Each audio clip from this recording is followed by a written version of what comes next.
గత బీఆర్ఎస్ పాలనలో చెరువులు, కాల్వలు, ప్రాజెక్టులు నిర్మించి రైతులకు నీటి భరోసా కల్పించామని బీఆర్ఎస్ నాయకులు అంజిరెడ్డి, జుబేర్ పాషా తెలిపారు. రైతు బంధు, రైతు బీమా వంటి పథకాల ద్వారా వ్యవసాయాన్ని పండగలా మార్చామని గుర్తు చేశారు. అయితే ప్రస్తుతం కాంగ్రెస్ పాలనలో రైతుల పరిస్థితి దయనీయంగా మారిందని విమర్శించారు. సిద్దిపేట జిల్లా గజ్వేల్ వ్యవసాయ మార్కెట్ యార్డులో నిర్వహించిన రైతు దీక్ష కార్యక్రమంలో బీఆర్ఎస్ నాయకులు అంజిరెడ్డి, జుబేర్ పాషాలు పాల్గొని మాట్లాడారు.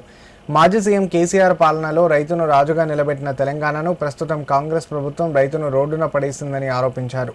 వ్యవసాయ సీజన్ ప్రారంభమైనప్పటికీ రైతులకు ఎరువులు, విత్తనాలు సకాలంలో అందడం లేదని, కొనుగోలు కేంద్రాల్లో సరైన సదుపాయాలు లేక రైతులు ఇబ్బందులు పడుతున్నారని అన్నారు. రైతులు కష్టపడి పండించిన ధాన్యాన్ని ప్రభుత్వం కొనుగోలు చేయడంలో నిర్లక్ష్యం వహించడంతో మార్కెట్ యార్డుల్లో ధాన్యం కుప్పలుగా పేరుకుపోయిందని ఆరోపించారు.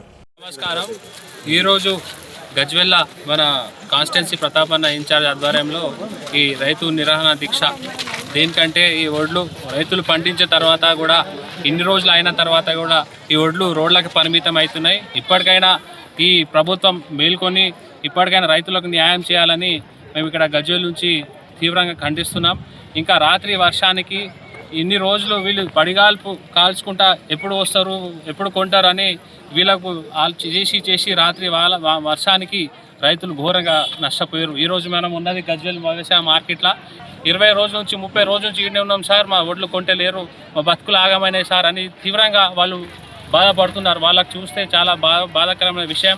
ఇప్పటికైనా ఈ ప్రభుత్వం మేల్కొని అతి తొందరగా ఈ నాణ్యత వడ్లు కొని వాళ్లకు తగిన న్యాయం చేయాలని ఇక్కడ నుంచి మన ములుగు మండలం నుంచి గజ్వెల్ కాన్స్టిట్యున్సీ నుంచి మేము డిమాండ్ చేస్తున్నాం.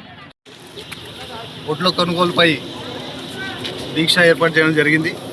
అయితే ఎక్కడ కలెక్షన్ సెంటర్లకు వెళ్ళినా కూడా 70% ధాన్యం కళ్ళలోనే, పంట పొలాల్లో, రోడ్లపైనే ఉంది తప్ప ప్రభుత్వం చెప్పినట్టు 80% సేకరించడమని అబద్ధాలన్నీ నీటి మూటలేవి. ఎందుకంటే మనం ప్రతి గ్రామానికి వెళ్ళి చూస్తున్నాం. ఏ రోడ్డు కొంటూ వెళ్ళినా కూడా వడ్ల కుప్పలు, వరిధాన్యాలు కుప్పలు పడి ఉండి రైతులు పాపం వాళ్ళ పంట ఆరుగాలం పండించి చేనులా కాపాడడం పోయి మళ్ళీ రోడ్ల మీద కూడా దాన్ని కాపాడుకునే పరిస్థితి వచ్చింది. వడ్ల కొనుగోలు దగ్గర రైతులు చస్తుంటే కూడా కనీసం వాళ్ళని పరామర్శించిన దాఖలాలు లేవు. మీరు చూస్తున్నారు, సోషల్ మీడియాలో చూస్తున్నారు, పేపర్లలో చూస్తున్నారు.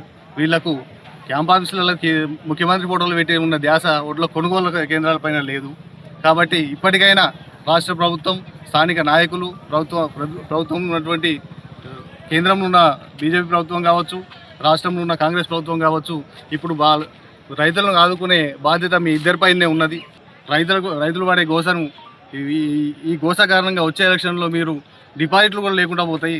ఇప్పటికైనా కన్ను తెరిచి రైతులను ఆదుకోవాలని ఈ మా గజ్వెల్ నియోజకవర్గ పక్షాన, రైతుల పక్షాన మేము కోరుకుంటున్నాం.